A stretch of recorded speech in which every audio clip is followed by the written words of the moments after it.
I'm going to invite our panel out. You all ready for a panel? Yeah, I am. Now we have, why don't you come on out?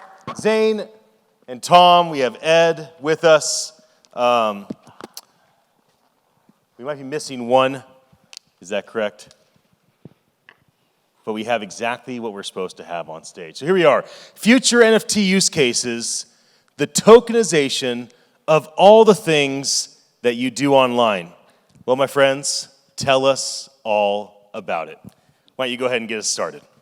We're working. All right, cool, we're working. Hey guys, welcome. Thank you all for coming to this panel here today. I guess we can start here by kind of giving a brief intro. I'll start. My name is Brendan Oflaherty. Anybody that's on Twitter knows me as Bread.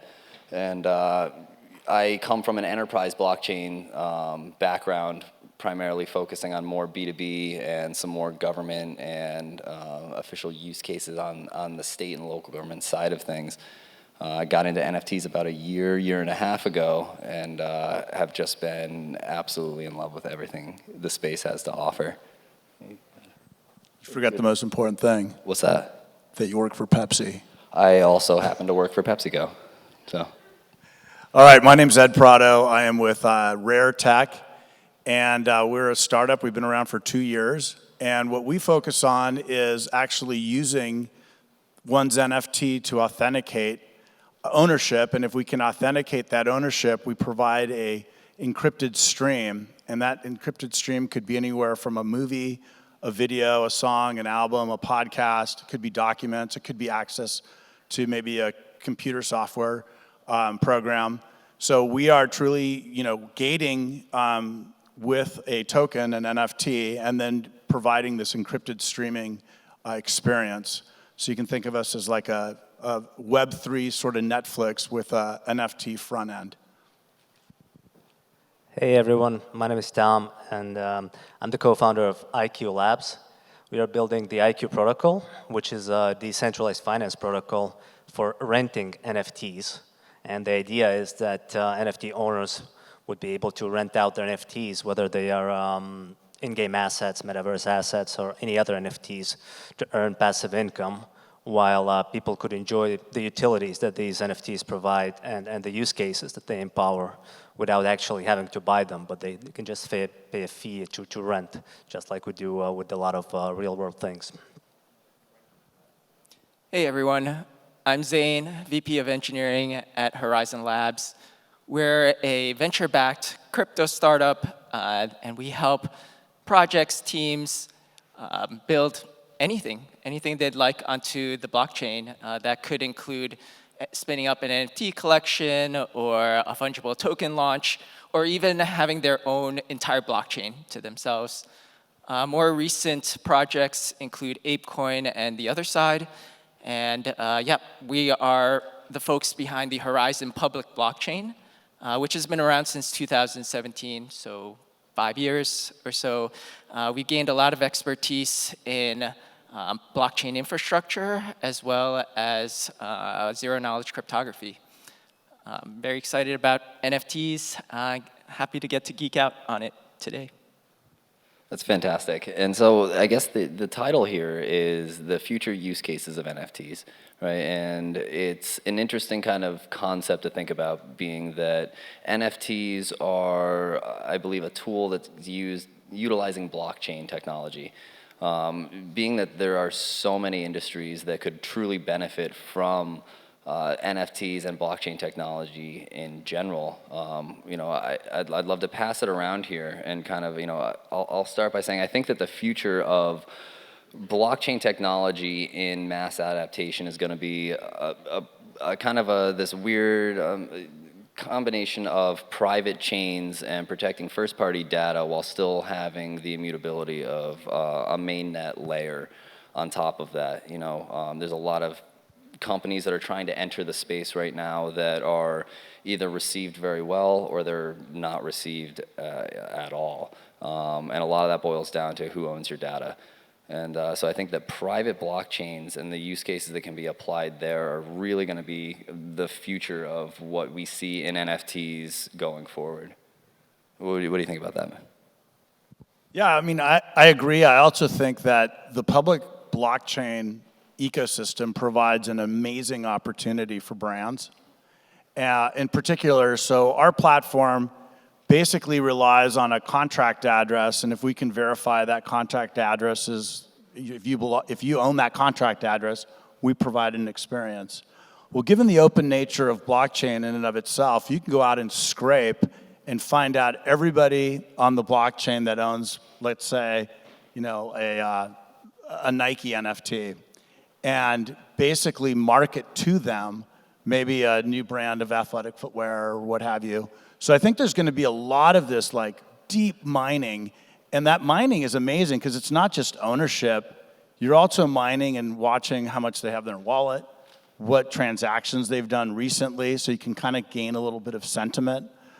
So we're really working on that. We're working on bridging with brands, like I was telling you in the green room, and figuring out how we can intelligently sort of cross-pollinate onto other communities and create opportunities for the brands to reach out and generate an experience.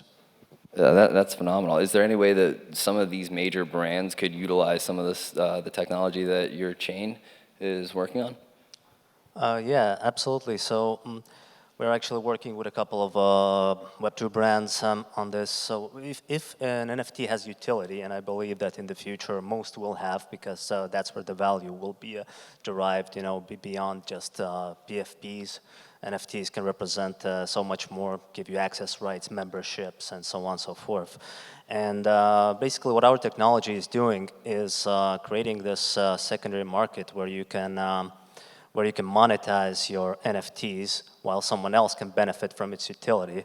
So brands can pretty much make these NFTs rentable so that NFT holders who maybe have these NFTs for purposes of investment or speculation could also earn passive income, or they don't need to use them at this time.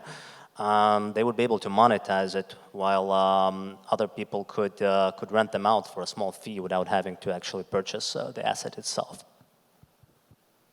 Yeah, I mean, I really like that concept of renting. I do think that that could be just a really interesting future use case, especially in the metaverse. I know the metaverse is early with like things like the other side and Sandbox, but I like the concept of owning land as an NFT and then NFTs on top of that land and making use of it.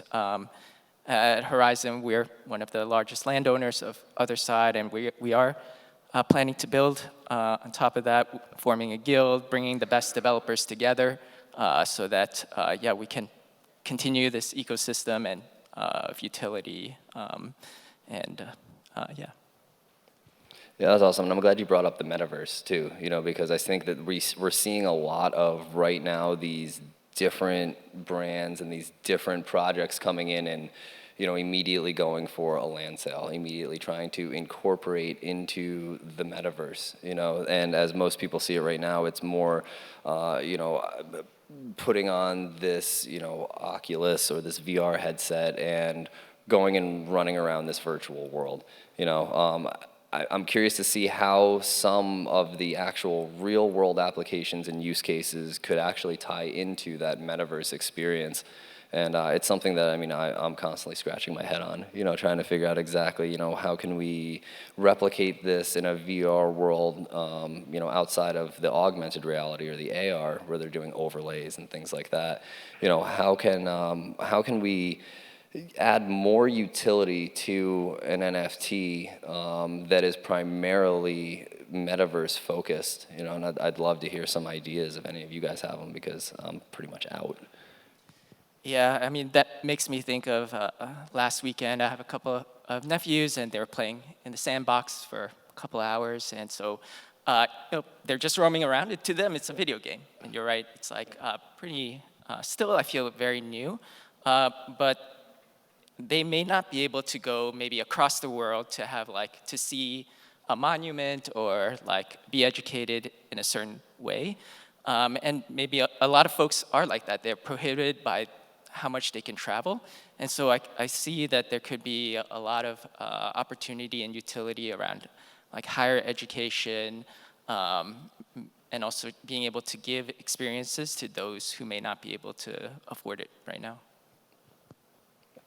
Either of you guys have Yeah, I see it more as kind of everyone gets excited about the metaverse, but ultimately it's just a different venue and a different opportunity.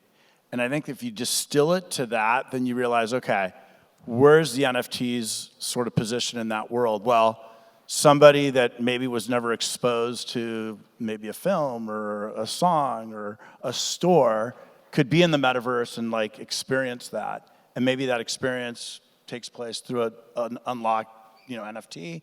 But it really is just that. It's a venue and a different opportunity. And I think if you start thinking about that, things start surfacing as far as what the killer use app is. Because right now it's a lot of it's just a bunch of words. Right, yeah, and it's something that, a lot of, especially if you've been here all week, that you hear all of these buzzwords. You hear Web3, you hear metaverse, you hear tokenization, you hear utility, you hear, I can't even tell you how many times people have mentioned to me their own proprietary wallet and marketplace.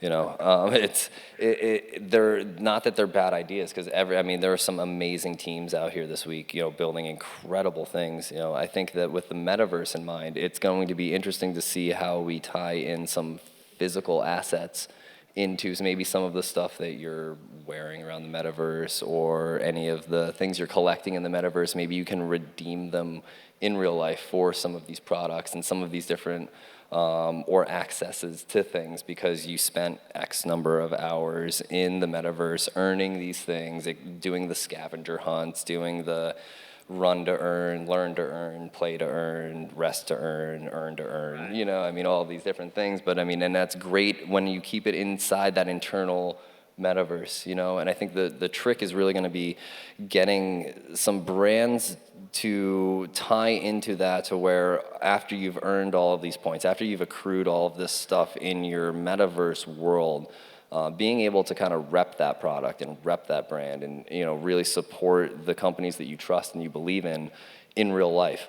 I think that that's going to be, could be huge. In regards to the education, which is just fantastic. I think that, and I think everybody here can agree that that's one of the biggest hurdles we face. Everyone likes to say, yeah, we're so early, right? And we are-ish. We're early-ish, I think, at this point, Everyone here, I would assume, has at least a wallet of some kind, whether it's MetaMask or Zerion or Trust Wallet, Coinbase, all of those different wallets. Everyone has a wallet that, is at these events, but these events aren't everybody, And I think one of the biggest hurdles that we find is education and getting these people onboarded to really take advantage of some of these use cases and some of these systems that are in place.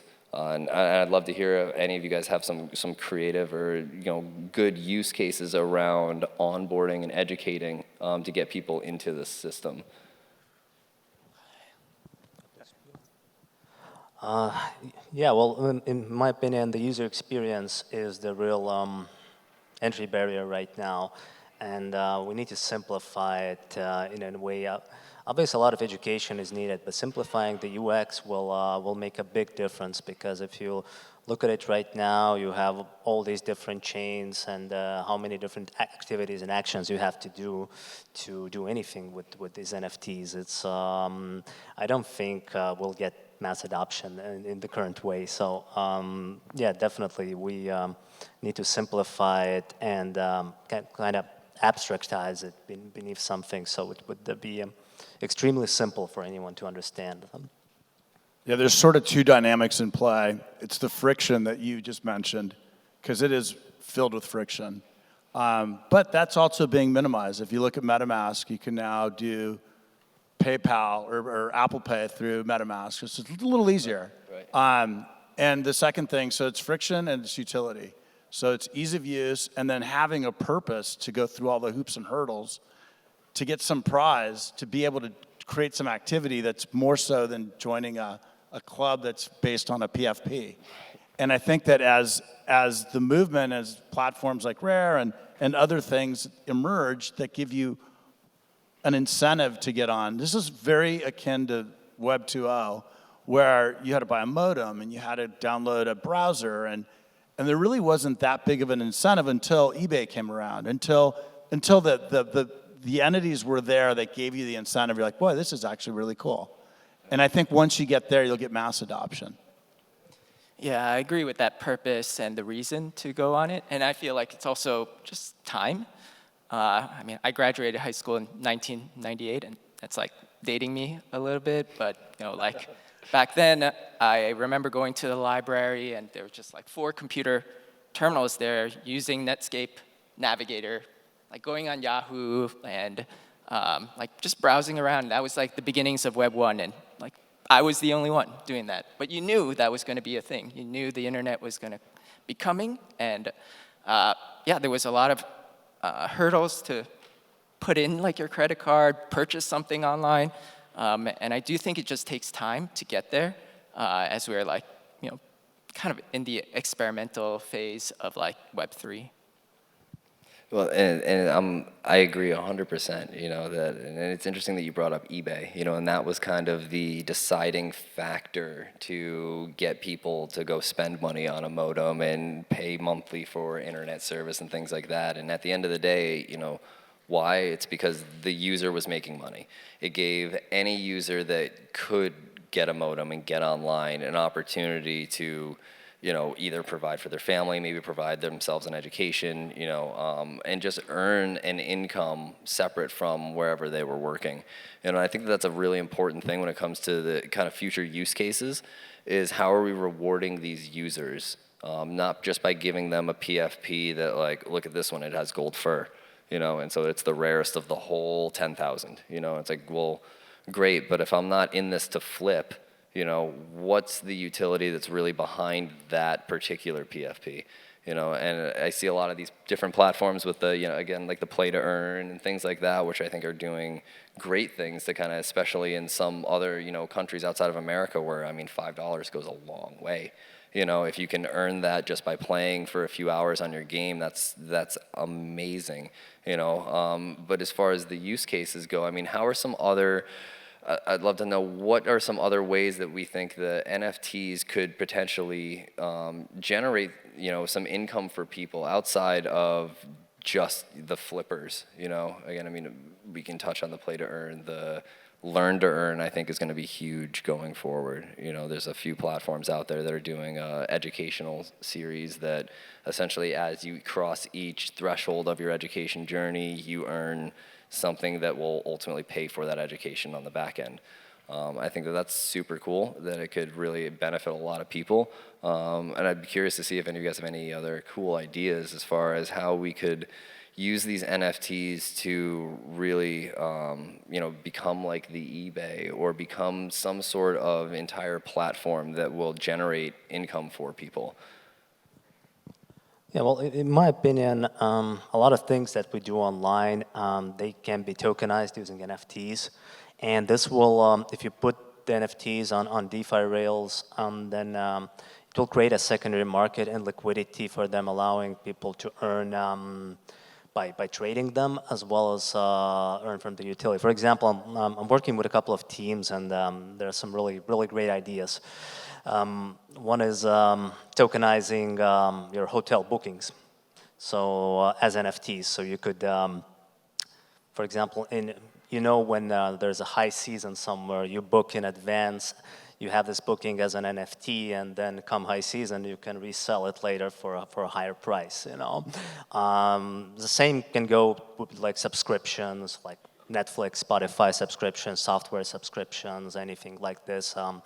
With memberships, it's the use cases are really huge. We've been when we founded Rare, it was found. Garrett Minks, who's here, he's our CTO. He had written a book, and he wanted to distribute the book as it would a coin or a token, and that's really how this whole journey started.